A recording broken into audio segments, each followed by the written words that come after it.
Voltamos com um jogo de ideias. Hoje o nosso tema, você sabe, é a ficção científica brasileira. Agora vamos falar de relacionamentos de texto e imagem, entre razão e fantasia, entre ciência e arte. Nasci em Santa Catarina, em Florianópolis, uma cidade que há 30, 40 anos atrás era uma cidade muito pequena, né? Então eu tive um universo muito rico de praias desertas. Eu ia muito para uma fazenda que meu pai tinha, e nesse lugar o meu pai, que gostava de animais, inventava seres imaginários que existiriam em outros lugares, além do espaço em que ele estava atuando, trabalhando, que ele ia para lá para mexer com gado e tal.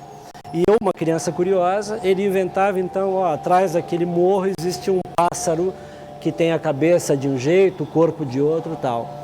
E eu, como criança já curiosa, né, despertado por essa ficção, tinha um pequeno petiço, eu ia atrás desses seres imaginários.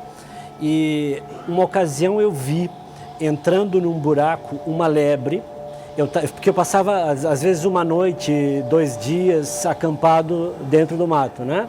Claro, evidentemente sobre o olhar cuidadoso do meu pai, que eu não percebia, mas depois vinha a saber.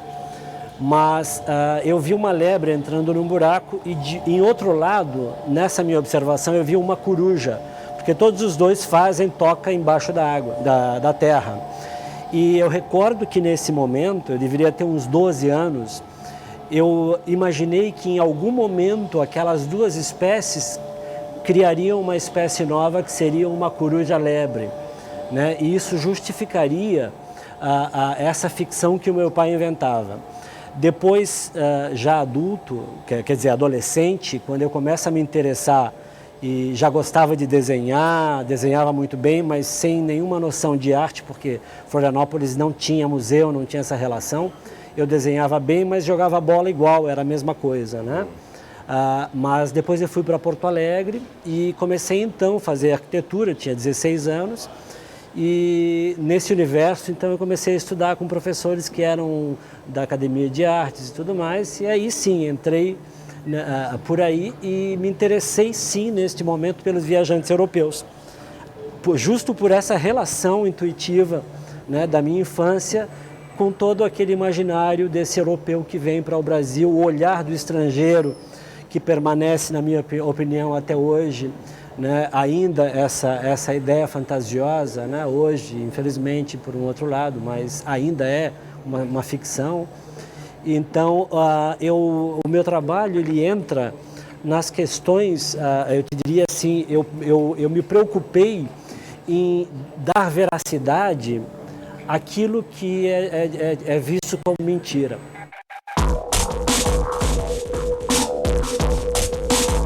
Eu li uma carta do Padre Anchieta, de 1560, em que ele mandava registrado para Portugal a existência do curupira na terra brasileira, isso em 1560. E no ano de 2000 eu estava dentro da Amazônia e as pessoas me falavam do curupira, da sereia, de seres imaginários.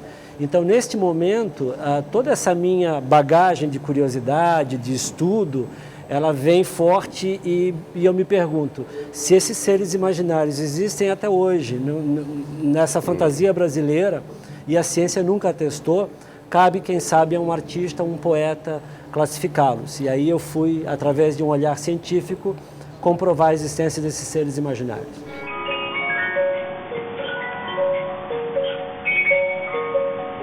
Você é um criador, né, de seres imaginários, um dos seus trabalhos. Muitas vezes eu não crio, eu só explico. Por exemplo, eu conversei com um índio, quando eu estava dentro da Amazônia, pesquisando sobre insetos. Eu conversei, e que as pessoas começavam a me falar do curupira e esses seres do imaginário.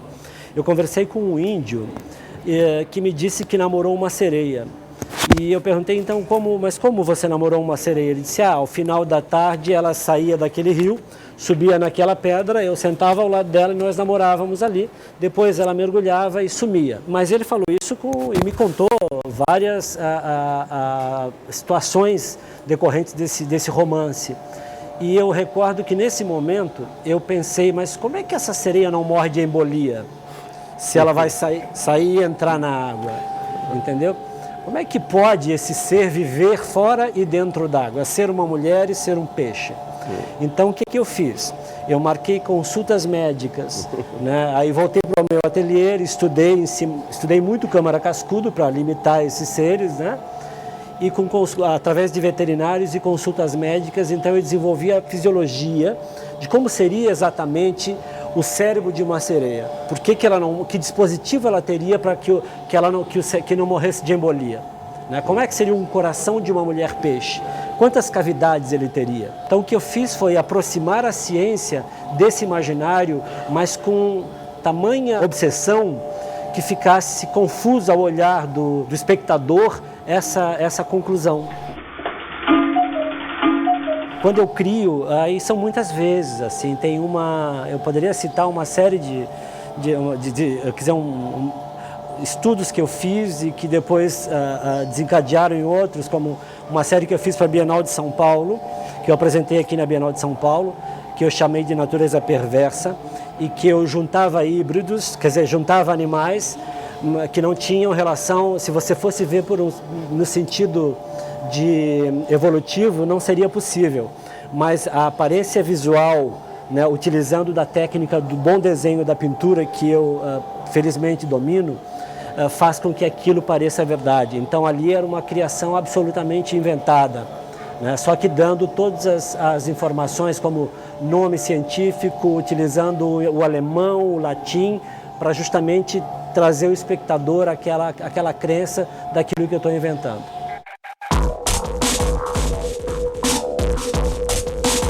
O que mais me importa na ficção científica é a possibilidade que ela te faz de sonhar, né, de imaginar.